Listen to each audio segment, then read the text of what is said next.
Well, YouTube, we have an update on the Chevy Colorado with the Duramax engine in it. And you'll see on the back here, actually taking a trip out to Pennsylvania to swap cars with my daughter. She decided to go ahead and get a Equinox Diesel all-wheel drive, very similar to the one that I've got now at our house. Taking a trip, it's about 500 miles. Looking at the weigh ticket, I'll show you that as part of this video.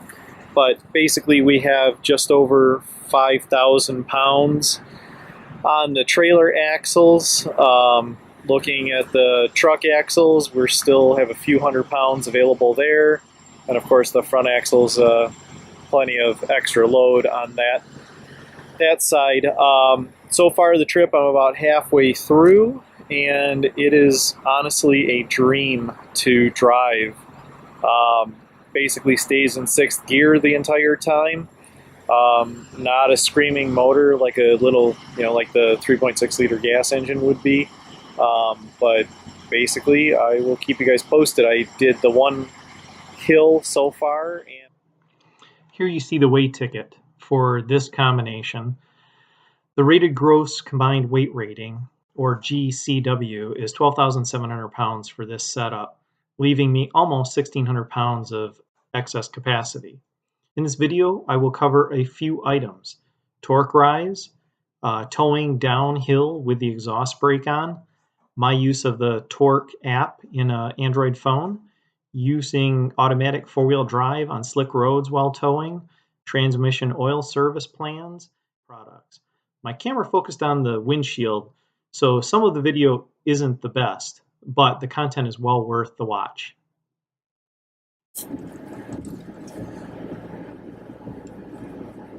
so we're running now 65 miles an hour eastern Ohio on I-80, and we'll see how she does on this hill here.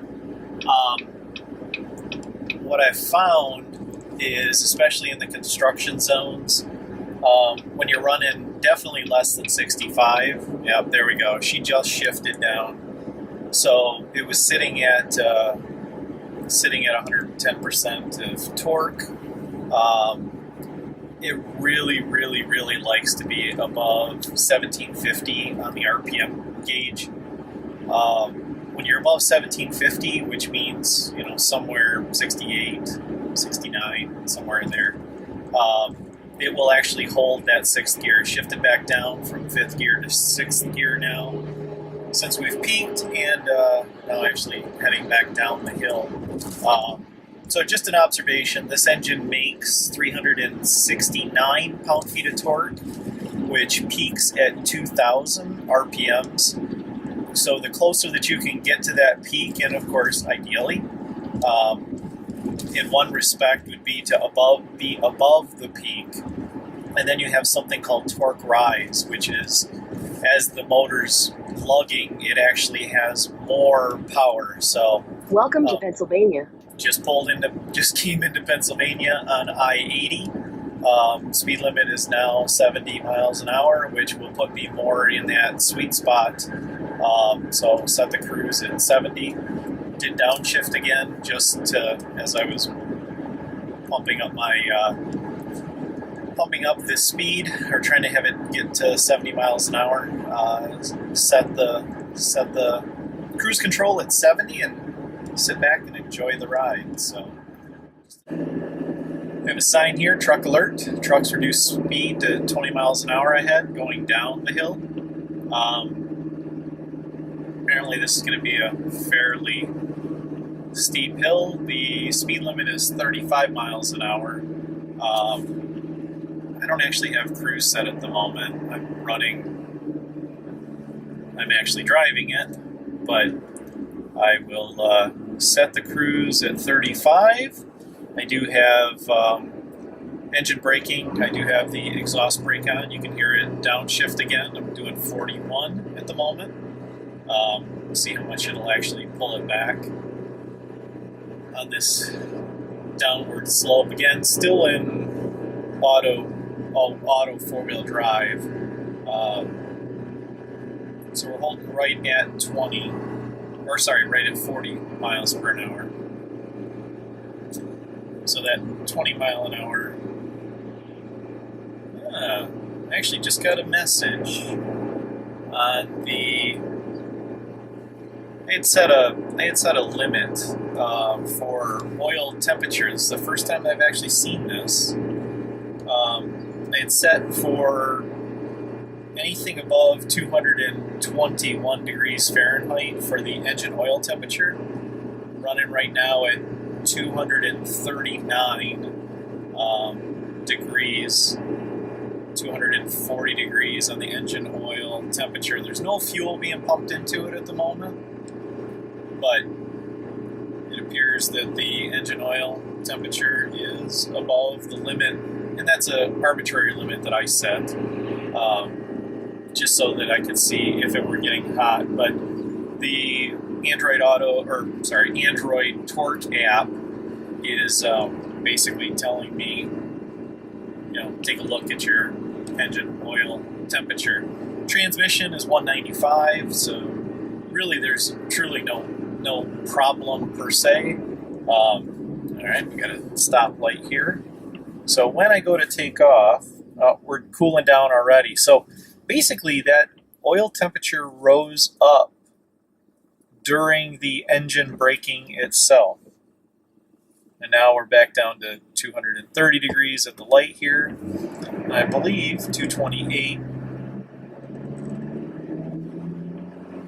It actually sounded like the fan had kicked in too. Don't hear that very often. So 224 degrees.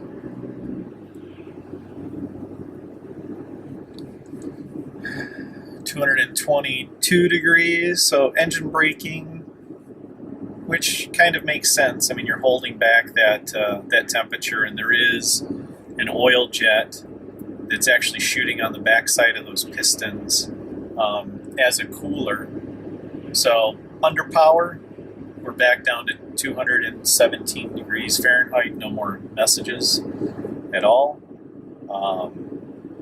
That's intriguing. So I will start her back up again if something else fun happens.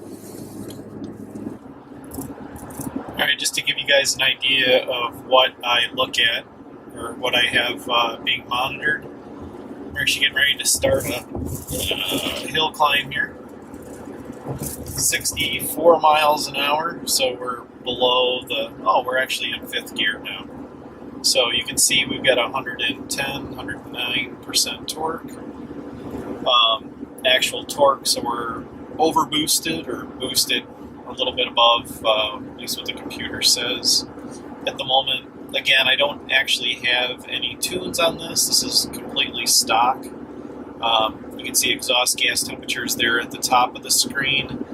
I also monitor the regen distance. I monitor the transmission temperature and engine oil temperature, the percentage of soot, which is in the lower left-hand corner here, and then the DEF average, which I'm not actually sure. That's not exactly accurate as far as I have it called out as grams per kilometer. That's not right. It is actually the DEF usage, but not necessarily proper grams and kilometers. Still haven't actually figured out what that number, what the scaling factor is supposed to be for that. But essentially, this truck, when you're doing a lot of highway driving, it's a 6.2, whatever units that happens to be. Right now, we've walked all the way up to 8.8 because we are averaging over this trip, I think I'm sitting at 18 miles per gallon. Yep. So there's the actual number of miles that I've driven. I did reset it, filled up the tank, reset it, and basically this is all towing. So averaging 18 miles per gallon, a little bit of rough road there, sorry about that. In tow haul mode the whole time, following the speed limits, whether it's 65 or 55 or 50 in the construction zones or 70. There was no speed above 70 miles an hour, no speed limits above 70 miles an hour during this trip, but that's where we sit right now. I still have 45 more miles / 45 more minutes to go. Use Android Auto pretty much all the time when I drive, basically for traffic, and not so much that I don't know where I'm going. It's more, what is the fastest way to either get to a job or get home from a job. That's really why I like to use it. So again, that's the screen that I have up almost all of the time, and we are running right now in 5th gear. The truck does a great job of managing it. Shifting between 6th gear and 5th gear is extremely smooth, even under full power. Not sure how they did it, but they did a great job. So if you have any questions, feel free to comment. Please subscribe.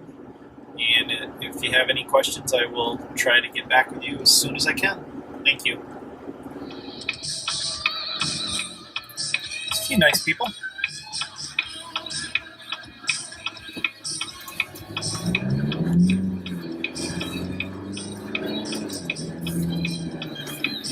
And that there is why you want to have US an 322 auto for 4-wheel 67 drive. miles. Trucker waved me out. Push it to the floor.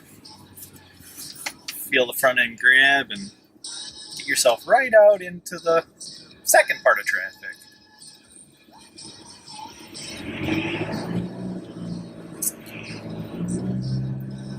Just as a note, we are kind of heading up some hills here. Stuck in a little bit of a backup there.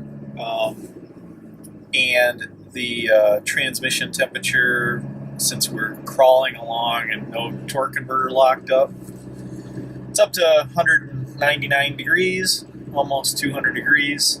But as soon as we start actually getting some speed to us, and should be right about shortly here, should have a lockup on the torque converter up to 201. But the temperatures will start coming back down again.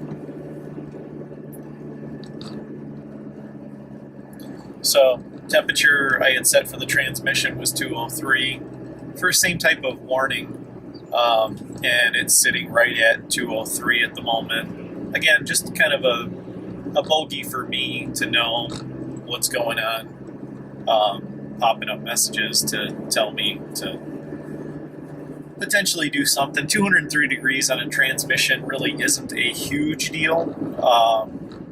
It is starting to get up there a little ways, and of course, if you